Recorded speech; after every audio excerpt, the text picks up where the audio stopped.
안녕하십니까, 이용태입니다. 이번 시간에는 파티큘러 기초 이론에 대한 학습 마지막 시간으로서 렌더링에 대해서 알아보도록 하겠습니다.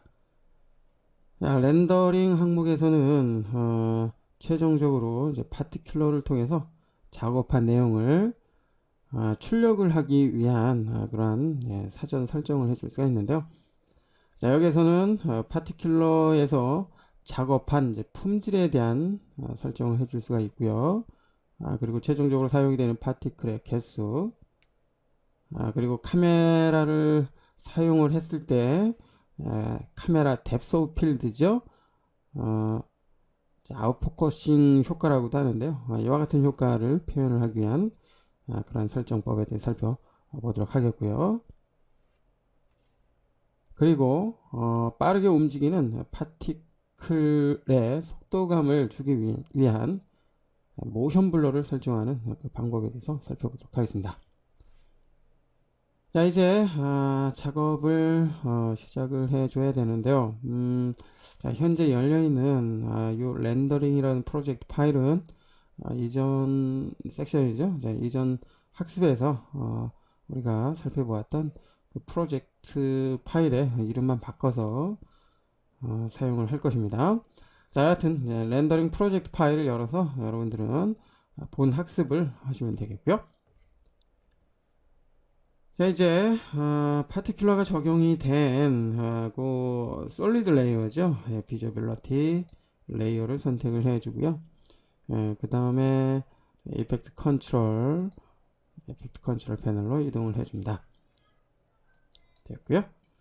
자, 이번 시간에는 이 렌더링이라는 이 항목에 대해서 살펴봐야 되겠죠. 렌더링 또한 자, 이전 학습에서 살펴봤던 비저빌러티 그리고 월드 트랜스폼과 마찬가지로 그렇게 옵션들이 그렇게 많지 않습니다. 자, 그렇기 때문에 특별히 설정을 하는데 어려움이 없을 것 같고요. 자, 그렇다면 렌더링 항목에 사용이 되는 옵션에 대해서 이제 하나하나 살펴보도록 하겠습니다. 자, 먼저 맨 위쪽에 렌더 모드. 자, 현재는 풀 렌더로 되어 있는데요. 그 밖에 모션 프리뷰, 총 2개의 그런 렌더 모드를 사용할 수 있다는 것을 알 수가 있습니다. 최종적으로 완벽한 품질이죠. 그 상태로 결과물을 만들고자 한다면 지금의 풀 렌더를 사용을 해 줘야 되겠고요. 현재 풀 렌더 상태의 모습입니다. 자, 풀 렌더를 사용하게 되면 품질은 좋지만 프리뷰 즉 미리 보기의 그 시간은 다소 좀 오래 걸리는 단점을 가지고 있습니다. 자, 그래서 파티큘러를 사용을 하시는 분들은 컴퓨터 사양에 대해서도 좀 신경을 써야 되는데요.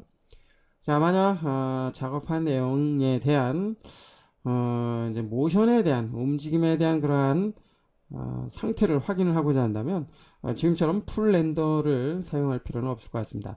자, 그럴 경우에는 위쪽에 모션 프리뷰 모드로 이렇게 바꿔주면 자, 이와 같이 바뀐 것을 알 수가 있습니다. 자, 모든 이 파티클의 모습이 이렇게 이제 아주 러프한 점으로 표현이 되는 것을 알 수가 있죠.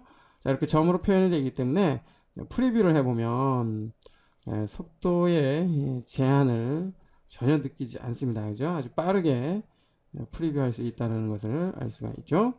자, 여하튼 파티클이 움직이는 그 경로에 대해서만 좀 확인을 하고자 한다면 지금의 렌더 모드를 모션 프리뷰 모드로 해주는 것이 좋다는 거 참고를 하십시오. 자, 다시 풀 렌더로 이렇게 바꿔서 최종적인 그 품질 상태로 되돌려 줍니다. 계속해서 이번에는 아래쪽에 파티클 어마운트라고 있는데요. 자, 지금 제공을 하는 이 파티클 어마운트는 파티큘러 2.2 버전에서 새롭게 추가된 그런 기능입니다. 그래서 자, 파티클 2.2 이하 버전에서는 지금의 요 파티클 어마운트 파라미터는 사용을 할 수가 없습니다. 자, 참고를 해주시고요. 자, 지금의 파티클 어마운트는 최종적으로 사용이 될 파티클의 개수, 즉 양을 재설정을 해줄 수가 있습니다.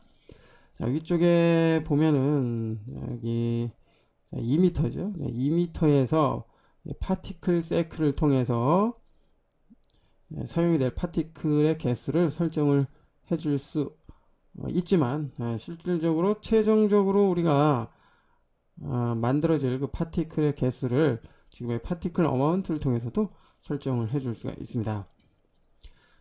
우리가 작업을 할 때는 2m에서 사용이 되고 있는 파티클의 개수는 좀 작게 해주고요. 그죠? 좀 작게가 아니라 적게죠. 네, 적게 해줘야지 실질적으로 우리가 작업하는 그 내용을 보다 좀 신속하게 확인을 해줄 수 있을 것입니다. 네, 작업을 할 때는 좀 개수를 적게 해주고요. 그 다음에 최종적으로 파일을 만들 때, 즉 출력을 할 때는 지금의 파티클 어마운트의 값을 좀 증가를 해서 해주는 것이겠죠. 자, 현재 100은 기본 상태이고요. 쭉 늘려봅니다. 자, 200으로 해주면은 100이 원래의 파티클의 개수이기 때문에 2배로 늘어난 것을 알 수가 있죠.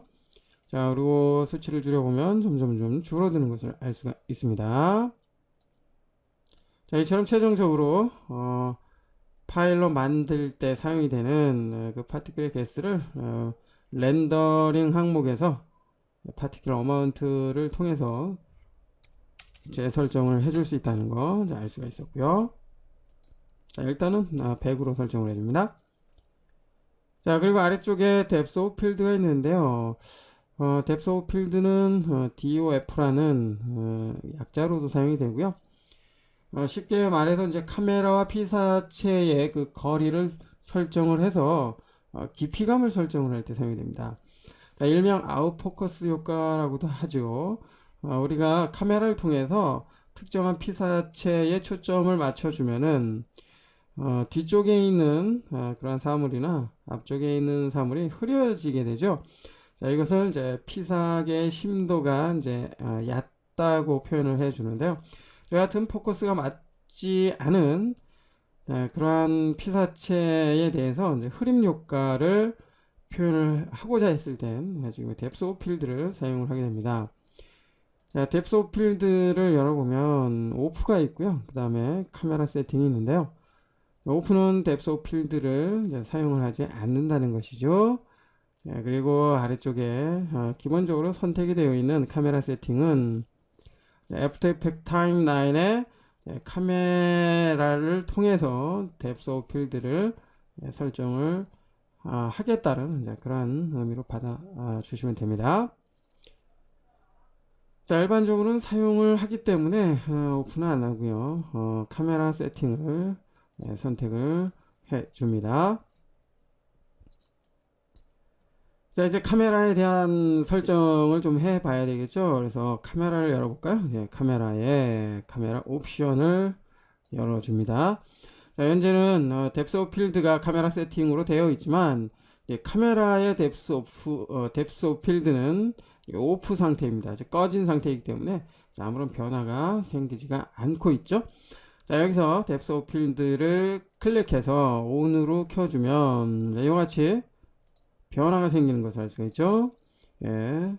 자, 이렇듯 depth of field를 켜주게 되면은 카메라에 초점이 맞춰진, 즉 여기에서는 이제 포커스 디스턴스죠. 예, 이 거리가 특정 피사체 즉 파티클에 맞춰지면 그 주위에 있는 것들은 이렇게 흐려지는 그런 모습을 알 수가 있습니다. 자, 아래쪽에 보면은 에퍼처라고 있는데요. 자, 에퍼처는 이제 조리개 정도로 이해를 해 주시면 됩니다. 자, 우리가 촬영을 할 때 조리개를 많이 열으면 빛이 많이 들어오기 때문에 사물이 보다 밝고 뚜렷하게 표현이 되고요. 조리개를 많이 닫으면은 전체적으로 좀 어둡게 표현이 됩니다. 그래서 사물이 잘 제대로 표현이 되지 않죠. 자, 그럴 때에 사용이 되는 그 역할을 해주는 것이 여기에서는 이제 에퍼처라는 것입니다. 자, 그래서 현재 25.3 정도로 되어 있는데 한번 늘려볼까요? 쭉 늘려보면 변화가 생기는 것을 알 수가 있죠. 즉 조리개가 지금 많이 열리고 있기 때문에 사물이 즉 파티클이 더욱 밝고 뚜렷하게 표현이 됩니다. 자, 그래서 좀 더 많이 열어 놓으면 뎁스 오브 필드의 아웃 포커스죠. 흐림 정도가 보다 선명하게 뚜렷하게 나타나는 것을 알 수가 있습니다. 자, 그래서 참고로 카메라에는 블러 레벨이 있는데요. 블러 레벨을 사용하면 이제 강제적으로 블러가 적용이 되기 때문에 이 흐려지는 그 정도를 전체적으로 더 많이 증가를 해줄 수가 있는데 현재 200으로 현재 100으로 되어 있죠. 늘려보면 전체적으로 이제 흐려지는 것을 알 수가 있죠. 자, 이것은 이제 인위적으로 흐리게 해주는 것이기 때문에 자, 지나치게 많이 사용을 하는 것은 사실감이 좀 떨어지기 때문에 적당하게 해주는 것이었죠. 자, 버처는 조금만 낮춰볼까요? 버처는 조금만 낮춰보고요. 자, 그 다음에 모션 블러 레벨은 조금만 증가를 해줍니다. 그래서 가장 보기 좋은 그런 상태로 해주면 되겠죠. 자, 이처럼 카메라를 사용을 했을 때 뎁스 오브 필드를 통해서 피사계 힘도를 이제 설정을 해서 지금처럼 아웃포커스 효과를 표현을 해줄 수 있다는 거 알 수가 있었습니다. 계속해서 비저빌러티 레이어 선택을 해주고요. 자, 다시 이펙트 컨트롤러 옵니다. 자, 뎁스 오브 필드에 대해서 살펴봤고요. 이번에는 아래쪽에 뎁스 오브 필드 타입이 있는데요. 현재는 비활성화 되어 있는 것을 알 수가 있습니다. 네, 지금의 뎁스 오브 필드 타입은 위쪽에 뎁스 오브 필드를 사용을 했을 때에 그 타입을 설정을 해줄 수가 있는데요. 자, 지금의 이 뎁스 오브 필드 타입을 사용을 하기 위해서는 파티클의 모습이 기본 파티클 형태로 사용을 하면 안 됩니다. 파티클 쪽으로 이동을 해 주고요. 파티클 타입이 현재 원형 모양이죠. 구 모양의 스피어로 되어 있는데요. 자, 그 밖에 뭐 글로우 스피어 스타, 그 다음에 클로우드렛, 그 다음에 스트리클렛, 뭐 이러한 것들은 기본적으로 모양이 정해져 있는 거기 때문에 사용을 할 수가 없습니다. 그래서 뎁스 오브 필드 타입을 사용을 하기 위해서는 여기부터 스프라이트부터 텍스처까지의 텍스처 폴리곤까지의 파티클 타입을 사용을 해야지 지금 뎁스 오브 필드 타입을 이용을 해줄 수가 있습니다. 자, 그렇다면 스프라이트 방식을 선택을 해주면 자, 현재는 뭐 없죠. 사용을 할 파티클이 없습니다. 그래서 텍스처를 통해서 이제 지정을 해줘야 되는데요. 파티클이 없기 때문에 새롭게 만들어 줘야 되겠죠. 자, 만들어주기 위해서 자, 컴포지션에 새로운 컴포지션을 하나 만들어줍니다. 뉴 컴포지션 만들어주고요. 자, 크기는 좀 작게 해보죠. 자, 가로 세로 모두 100 정도로 해주고요. 컴포지션의 이름은 파티클 자, 파티클이라는 이름 지정을 해줍니다. 시간은 그냥 사용을 합니다. 설정이 끝났다면 오케이 해주고요. 됐습니다. 자, 여기에서 이제 파티클로 사용이 될 어떤 모양을 만들어 줘야 되겠죠. 자, 이번에는 스타 모양을 한번 해보죠. 별 모양. 그리고 더블 클릭해서 이렇게 쉐이프를 하나 이렇게 만들어 줍니다. 뭐 색상과 뭐 테두리 이런 것들은 그냥 기본 그 상태를 그대로 사용을 해도 상관이 없으니까 자, 이대로 사용을 해보죠. 자, 이제 지금 만든 이 별 모양의 파티클을 사용하기 위해서 비저빌러티 다시 이동을 해주고요. 그 다음에 프로젝트로 갑니다. 만들어진 파티클 컴포지션 소스를 아래로 쭉 내려줍니다. 지금 화면에 나타나는데요. 뭐 필요 없죠. 그러니까 자, 눈을 가려서 보이지 않게 해줍니다. 자, 다시 비저빌러티 레이어 선택을 해주고요. 이펙트 컨트롤 됐습니다. 자, 이제 텍스처가 선택할 수 있는 상태가 됐습니다. 그래서 레이어를 방금 적용한 파티클로 선택을 해줍니다. 자, 그러면 이제 파티클이 아까 구 모양 즉 스피어에서 별 모양으로 이렇게 바뀐 것을 알 수가 있죠. 자, 지금의 파티클 모양이 스프라이트 방식으로 해서 이제 레이어를 통해 사용을 하니까 렌더 시간이 조금 느려진 것을 알 수가 있습니다. 자, 렌더 시간이 좀 느렸기 때문에 작업하는데 조금 좀 방해가 될 수도 있겠네요. 자, 그럴 때는 이제 해상도를 좀 떨어뜨리는 그런 방법이 있겠고요. 자, 그리고 파티클이죠. 개수를 조금 줄여서 설정을 뭐 하는 것도 하나의 방법일 것 같습니다. 자, 시간상 일단 한 50% 정도로 좀 줄여서 줄여놓고 이렇게 작업을 해보도록 하겠습니다. 자, 이제 depth of field 타입이 활성화된 것을 알 수가 있습니다. 그죠? 자, 이렇게 depth of field 타입을 사용을 하기 위해서는 파티클 타입을 스프라이트나 혹은 자, 뭐였죠? 자, 그죠? 텍스처 폴리건, 자, 요 타입을 사용을 해야지 지금의 depth of field 타입을 사용할 수 있다는 거 기억을 해주시고요. 타입을 보니까 스무스 방식이 있고요. 그 다음에 스퀘어 가로 안에 A가 있는데 여기는 애프터 이펙트의 이제 이니셜이죠. 두 가지 방식을 이제 사용을 해줄 수가 있습니다. 기본적으로 사용이 되는 이제 스무스 방식은 depth of field에 의해서 표현이 되는 그런 모습을 아주 사실적으로 자연스럽게 표현을 해줍니다. 자, 그런데 단점이 있죠. 렌더 시간, 즉 프리뷰 시간이 다소 좀 오래 걸린다는 그런 단점을 가지고 있습니다. 물론 일반적으로 최종적으로 가장 좋은 그러한 품질로 결과물을 만들기 위해서는 스무스를 많이 사용을 하게 되겠고요. 자, 그리고 위쪽에 있는 스퀘어 A2를 사용을 하게 되면은 선택을 해보죠. 선택을 하게 되면은 애프터 이펙트에 사용이 되는 depth of field 타입을 사용을 하게 됩니다. 자, 아까 이제 카메라를 통해서 잠깐 이제 살펴봤었죠. 카메라의 애프터 이펙트에 사용이 되는 이 카메라의 depth of field 값을 그대로 반영을 한다는 것이죠. 자, 여기에서 이제 아이리스 쉐이프가 있는데요. 자, 기본적으로 이제 사각형 타입으로 사용을 하게 됩니다. 자, 이 부분 참고를 해 주시기 바라고요.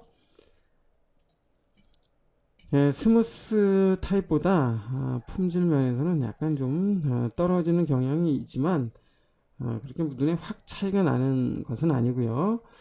뭐 장점이 있다면 렌더 시간, 즉 프리뷰 시간을 조금 더 빠르게 해줄 수 있다라는 것이죠. 참고를 해주시고요. 자, 다시 스무스로 선택을 해줍니다.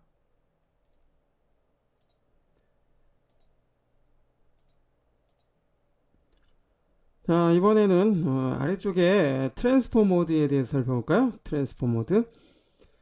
트랜스포 모드는 이 타임라인에 사용이 되는 레이어 블렌딩 모드와 이제 같은 이제 합성 모드라고 보시면 되는데요. 자, 여기서는 레이어와 레이어 간에 합성을 하는 것이 아니고요. 파티큘러가 적용이 된 이 레이어와 그리고 파티클 간에 그 합성 작업을 해줄 수가 있습니다. 자, 현재 넌으로 되어 있고요. 자, 그 밖에 자, 낯익은 그런 합성 모드가 있는 것을 알 수가 있는데요. 노멀을 한번 바꿔보죠. 노멀로 바꾸니까 자, 이와 같이 표현이 되는 것을 알 수가 있는데요. 자, 색깔이 나타났죠. 이제 그 이유는 현재 파티큘러가 적용이 된 그 레이어의 색깔이 지금 청록색으로 되어 있기 때문입니다. 만약 레이어 솔리드 세팅으로 가서 지금 레이어의 색깔을 바꿔주게 되면은 자, 이와 같이 해당 레이어의 색깔이 배경 색깔로 이렇게 합성이 되는 것을 알 수가 있습니다. 자, 이번엔 캔슬하고 나옵니다. 자, 이럴 때 사용하는 것이 자, 지금의 트랜스포 모드라는 거 알 수가 있었고요. 밖에 뭐 애들을 통해서 보다 강렬하게 이렇게 합성을 해줄 수가 있고요. 나머지는 여러분들이 한 번씩 살펴보시기 바랍니다.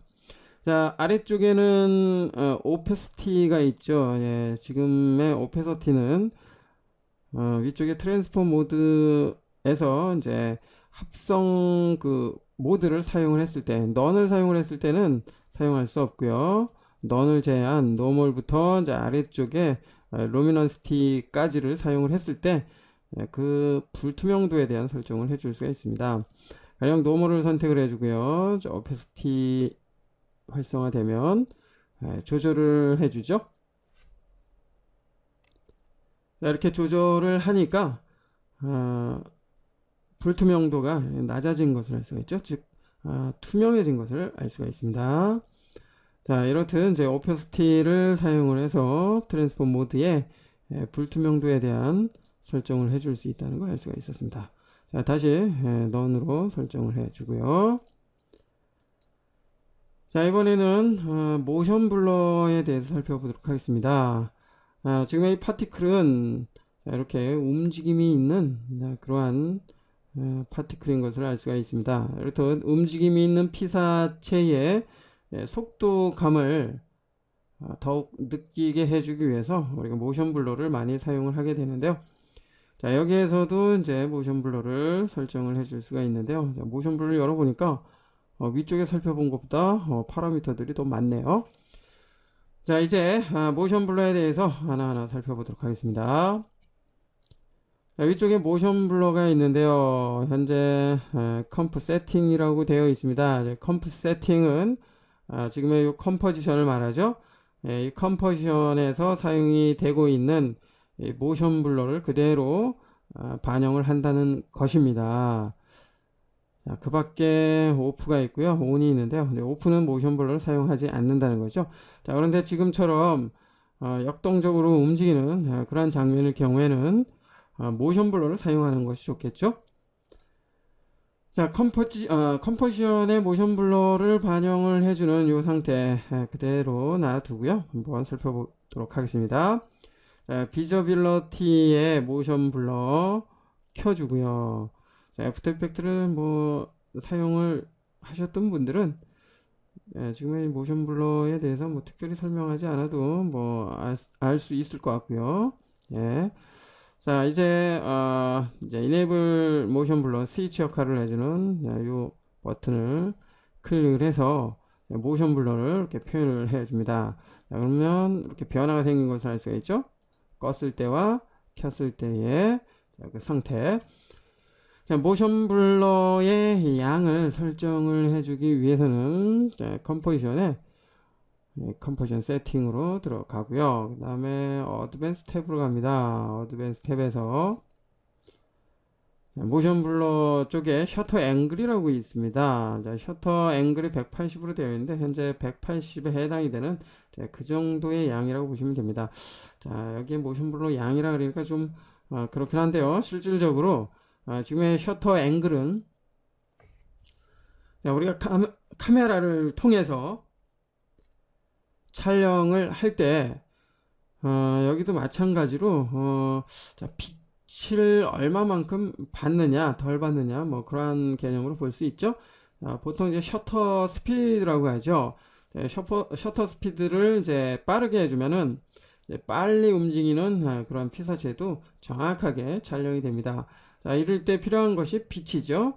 빛을 많이 받아야지 사물을 정확하게 표현을 해 줄 수 있기 때문에 자, 그 역할을 해주는 것이 역시 여기에서는 셔터 앵글로 사용을 하게 됩니다. 그래서 지금의 셔터 앵글이 180도로 되어 있는데요. 점점 수치가 높아지면 자, 뭐 빛을 많이 받을 수 있도록 이렇게 이제 열린다는 그런 개념으로 보시면 됩니다. 그래서 자, 여기에서는 한번 자 클릭해서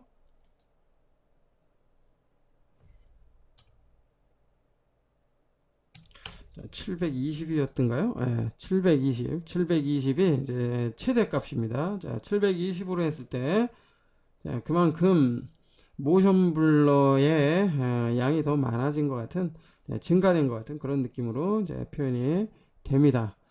자, 그래서 모션 블러가 만약 조금 덜 표현이 됐다, 양이 부족한 것 같다 그러면 지금의 셔터 앵글을 통해서 모션 블러의 양을 이제 증가를 해주면 되겠고요. 또 지나치게 많다 그러면 줄여주면 되겠죠. 자, 그리고 참고로 우측에 있는 셔터 페이지는 역시 이제 각도 표시가 되어 있는데요. 모션 블러가 적용이 될 때에 그 위치에 대한 설정을 해줄 수 있습니다. 현재 0도로 되어 있고요. 각도를 조절을 할 때마다 모션 블러가 뒤쪽에 생기지 않고 피사체 앞쪽에 생길 수도 있습니다. 여하튼 모션 블러의 위치를 설정을 하고자 한다면 지금의 셔터 앵글을 통해서 설정을 해주면 되겠고요. 자, 이렇게 설정이 끝났다면 OK 버튼 눌러서 이제 창을 닫고 나오면 되겠고요. 자, 이처럼 컴프 세팅을 사용을 하게 되면 애프터 이펙트의 컴포지션에서 사용이 되는 모션 블러 타입을 사용을 해줄 수 있다라는 거, 그리고 모션 블러의 양은 방금 살펴본 것처럼 컴포지션 세팅의 어드밴스 탭에서 셔터 앵글과 그리고 셔터 페이지를 통해서 원하는 대로 설정을 해줄 수 있다는 거 살펴봤습니다. 자, 그리고 온이라는 게 있는데요. 온을 사용을 하게 되면은 컴포지션에서 사용이 되는 모션 블러를 사용하는 것이 아니라요, 파티큘러에서 제공이 되는 셔터 앵글과 셔터 페이지를 사용을 할 수 있게 해 줍니다. 셔터 앵글과 셔터 페이지는 방금 살펴본 것과 동일하고요. 자, 좀 차이점이 있다면 파티큘러에 지금 모션 블러에서 제공이 되는 셔터 앵글의 값은 아까 720이었는데 여기에서는 어디까지 되나요? 3600이라는 요 수치까지 모션 블러를 사용을 해줄 수가 있습니다. 3600으로 하니까 그죠? 이전하고 이제 확연히 달라진 것을 알 수가 있죠. 컨트롤 Z 키 눌러서 다시 원래대로 되돌아가고요. 자, 이처럼 파티큘러의 모션 블러를 직접 사용을 하고자 한다면 온으로 사용을 해주면 된다는 거 참고를 해 주시고요. 자, 그 다음에 타입이 있네요. 타입. 타입은 모션 블러를 표현을 하는 그러한 방식이라고 보시면 되는데요. 리니어와 서브 프레임 샘플 두 가지 형태로 사용이 됩니다. 현재 기본적으로는 리니어로 되어 있는데요. 자, 리니어는 선형 방식의 이제 모션 블러를 표현을 해줄 때 사용이 됩니다. 좀 인위적이고 그리고 섬세한 느낌은 좀 덜하지만 프리뷰 되는 시간을 보다 좀 빠르게 해줄 수 있다는 그런 장점을 가지고 있고요. 자, 아래쪽에 서브 프레임 샘플을 사용을 하게 되면은 프레임과 프레임 사이 가상 프레임을 적용을 해주기 때문에 표현을 해주기 때문에 보다 자연스럽고 부드러운 그러한 모션 블러를 표현을 해줄 수가 있습니다. 자, 역시 장점은 프리뷰 시간이 좀 오래 걸린다는 것이죠. 자, 리니어를 사용을 했을 때는 아래쪽에 있는 리니어 에큐러시라고 사용을 해줄 수가 있는데, 역시 지금의 리니어 에큐러시는 파티클 타입을 스프라이트나 기억이 가물가물해지네요. 자, 여기에서 텍스처 폴리곤, 요 타입을 사용을 했을 때만이 지금의 리니어 에큐러시를 사용을 해줄 수가 있습니다. 자, 리니어 에큐러시는 요 리니어 타입을 사용을 했을 때에 모션 블러의 정확도를 표현을 해줄 수가 있는데요. 일단 열어서 살펴보죠. 현재 70으로 되어 있고요. 수치를 낮춰봅니다. 수치를 낮춰보면 모션 블러가 많이 이제 없어진 것을 알 수가 있죠. 자, 수치를 높여 보면은 그만큼 모션 블러의 표현에 대한 정확도가 높아지는 것을 알 수가 있습니다. 품질이 향상이 된다는 것이죠. 보다 섬세하게 표현이 된다는 그런 의미를 가지고 있습니다. 자, 리니어를 사용했을 때는 지금처럼 리니어 에큐러시를 사용할 수 있다는 거 알 수가 있었고요. 자, 서브 프레임 샘플을 사용을 하게 되면은 리니어 애큐러시는 이렇게 비활성화 되고요. 위쪽에 있는 레벨이 활성화됩니다. 자, 시간이 좀 오래 걸리고 있죠. 자, 다시 레벨을 열어서요. 지금의 레벨은 서브 프레임 샘플링을 할 때 그 샘플링 되는 개수를 설정을 해줄 수가 있습니다. 즉 프레임과 프레임 사이에 사용이 되는 그 가상 프레임의 개수를 조절을 해줄 수 있다라는 것이죠. 수치가 높아지면 그만큼 샘플링의 개수가 많아지기 때문에 최종적으로 이제 표현이 되는 그 모습은 더욱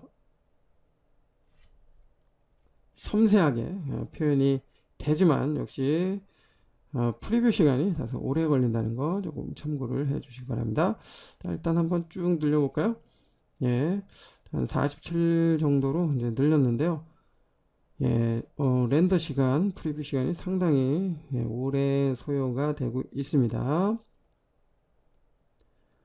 자, 이렇듯 좋은 품질을 얻기 위해서는 작업 시간이 많이 오래 소요가 된다는 거, 자, 이런 것들을 이제 감안을 해야 되는데요. 자, 그만큼 이 파티큘러 이펙트는 아주 미세한 입자 효과를 표현하는 그런 이펙트이기 때문에 컴퓨터의 성능이 상당히 이제 좋아야 된다는 거, 이 부분 다시 한번 참고를 해 주시기 바랍니다. 자, 아직까지 렌더링이 끝나지 않았습니다. 자, 이제야 끝났네요. 예. 자, 끝난 후에 모습을 보니까 많은 변화가 생긴 것을 알 수가 있죠. 예, 현재 47 레벨을 했을 때는 이와 같이 표현이 된다는 거. 자, 컨트롤 Z. 자, 원래대로 되돌아가면 이와 같은 느낌으로 바뀌는 것을 알 수가 있죠. 자, 여하튼 이제 지금의 모션 블러의 타입을 리니어 방식 혹은 서브 프레임 샘플 두 가지 방식으로 사용할 수 있기 때문에 상황에 맞게 이용을 해 주시면 되겠고요. 계속해서 이번에 아래로 내려갑니다. 아래로 내려와서 오페서티 부스트라고 있습니다. 자, 오페서티는 불투명도죠. 자, 그리고 부스트는 뭔가 증폭을 한다, 증가한다는 그런 의미로 사용이 됩니다. 자, 지금의 이제 모션 블러를 사용을 하게 되면은 전체적으로 모션 블러에 의해서 흐려지는 현상이 일어납니다. 그래서 파티클 자체도 흐려지는, 즉 옅어지는 것을 알 수가 있는데요. 자, 그 부분을 보상하기 위해서 지금의 오페서티 부스트를 사용을 할 수가 있는데요. 예. 자, 현재 0으로 되어 있고요. 수치를 조금 증가를 해보면